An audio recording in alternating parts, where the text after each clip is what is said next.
सध्या भारतीय संविधानाचा अमृत महोत्सव चालू आहे आणि देशभरामध्ये संविधानाचा गौरव होत असून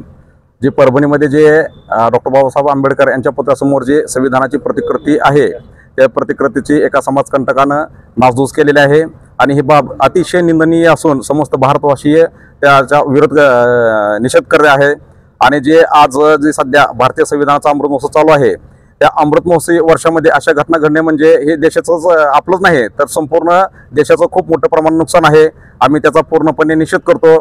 आणि आम्ही आज फुले शाहू आंबेडकर उद्यान कर्ते समितीच्या मार्फत जिल्हाधिकारी साहेबांच्या मार्फत मुख्यमंत्री साहेबांना राज्य सरकार व केंद्र सरकारला कळवलेलं आहे की जो कोणी अपराधी असतील समाजकंटक असतील आणि त्याच्या मागे जे कोणी ज्याचा हात असेल तो पूर्णपणे SITच्या माध्यमातून चौकशी लावून शोधून काढावा आणि त्यांना देशद्रोहाच्या आरोपाखाली योग्य ते कडक शासन व्हावं.